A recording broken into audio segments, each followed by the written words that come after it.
ఎన్నికల్లో మహిళా ఓటర్ల మద్దతును దక్కించుకునేందుకు రాజకీయ పార్టీలు ఎన్నో రకాల ఎత్తుగడలు వేస్తున్నాయి. రానున్న ఎన్నికల్లో గెలుపు ఓటములను నిర్ణయించే శక్తిగల మహిళా ఓటర్లను ఆకట్టుకునేందుకు రాజకీయ పార్టీలు పోటాపోటీగా ఉచిత పథకాలు ప్రకటిస్తూ ఉన్నాయి. ఇలాంటి పరిస్థితుల్లో మహిళా ఓటర్ల మద్దతు ఎవరికి దక్కుతుందనే దానిపై సర్వత్రా ఆసక్తి నెలకొంది.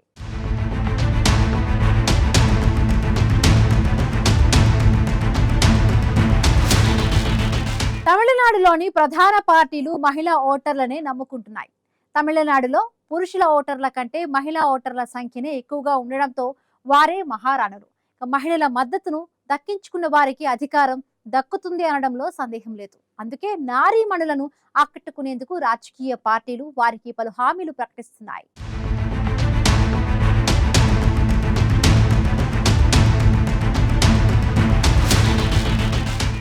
తమిళనాడు అసెంబ్లీ ఎన్నికల్లో మహిళా ఓటర్లు నిర్ణయాత్మక పాత్ర పోషించనున్నారు. అందుకే రాజకీయ పార్టీలన్నీ మహిళా ఓటర్లను ఆకట్టుకునేందుకు వారికి వరాల మీద వరాలు ప్రకటిస్తున్నాయి.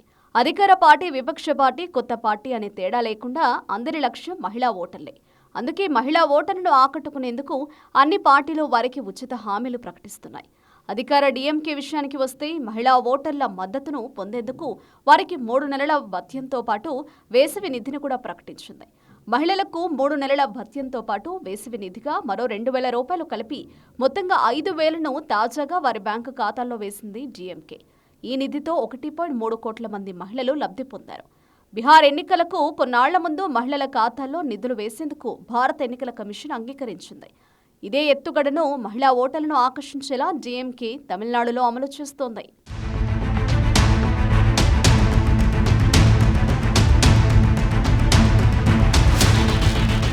ఉచితాలపై సుప్రీంకోర్టులో కేసు పెండింగ్లో ఉన్న నేపథ్యంలో నెల భత్యాన్ని ఇచ్చేందుకు అడ్డంకులు సృష్టిస్తున్నారని ముఖ్యమంత్రి ఎంకే స్టాలిన్ ఆరోపించారు.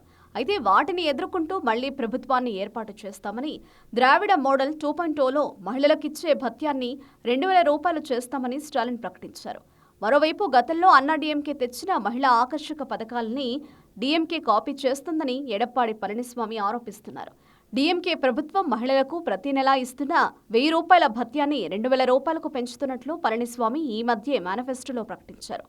ఇంటికి అండగా మహిళలను తీర్చిదిద్దుతామని పళనిస్వామి భరోసా ఇచ్చారు. అసెంబ్లీ ఎన్నికల్లో గెలిస్తే మరో నిధుల బొనాన్సా ఇస్తామని అన్నా డీఎంకే ప్రకటించి ఓటర్లను ఆకర్షిస్తోంది. ఒకేసారి 10,000 రూపాయలను ఖాతాల్లో వేసేలా చూస్తామని అన్నా డీఎంకే హామీ ఇస్తోంది.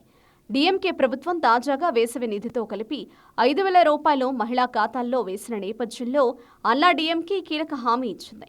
తాము మాత్రం రేషన్ కార్డు ఉన్న అందరికీ దీన్ని అమలు చేస్తామని ఎడప్పాడి పళనిస్వామి హామీ ఇచ్చారు. తాము అధికారంలోకి వచ్చాక మహిళలు కొనుగోలు చేసే ద్విచక్ర వాహనాల్లో ప్రభుత్వ పరంగా రాయితీలు ఇస్తామని పళనిస్వామి వారికి మరో హామీ ఇచ్చారు.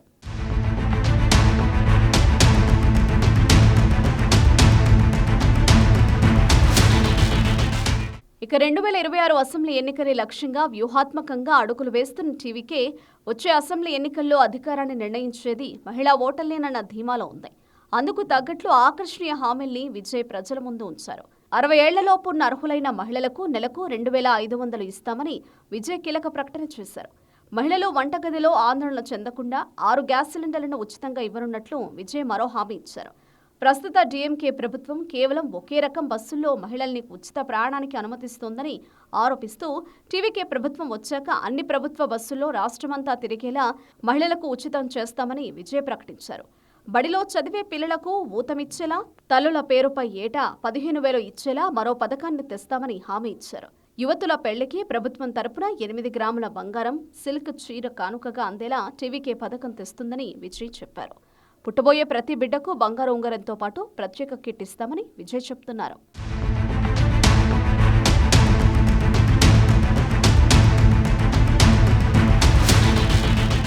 ప్రస్తుతం టీవీకే ప్రకటించిన పథకాలు శాంపిల్ మాత్రమేనని, భవిష్యత్తులో మరిన్ని తీసుకొస్తామని టీవీకే అధినేత విజయ్ ప్రకటించి మహిళా ఓటర్లను ఆకట్టుకునే ప్రయత్నం చేస్తున్నారు. మహిళలపై నేరాల్ని అరికట్టేందుకు రాష్ట్రంలో 500 మంది స్పెషల్ ఉమెన్ స్క్వాడ్రన్లను రంగంలోకి తీసుకొస్తానని విజయ్ హామీ ఇచ్చారు. ఈ బృందానికి వేలు నాచియార్ అని పేరు పెట్టారు. వారు ప్రత్యేక కెమెరాలు ధరించి ఉంటారని విజయ్ పేర్కొన్నారు. ప్రజా స్థలాల్లో అత్యవసర సాయం కోసం ప్రత్యేక బట్టన్లు ఏర్పాటు చేస్తామని విజయ్ హామీ ఇచ్చారు. మహిళలపై నేరాల్లో త్వరగా న్యాయం జరిగేలా ప్రత్యేక ఫాస్ట్రాక్ కోర్టులు తెస్తామని విజయ్ మరో హామీ ఇచ్చారు. ఉచితంగా శానిటరీ ప్యాడ్లు ఇస్తామని విజయ్ ప్రకటించారు. స్వయం సహాయక బృందాలకు ఇచ్చే ఆర్థిక సాయాన్ని 5 లక్షలకు పెంచుతామని విజయ్ తెలిపారు. వారు సూక్ష్మ, చిన్న, మధ్య తరహా పరిశ్రమల్లో ముందుండేలా చేస్తామని విజయ్ హామీ ఇచ్చారు.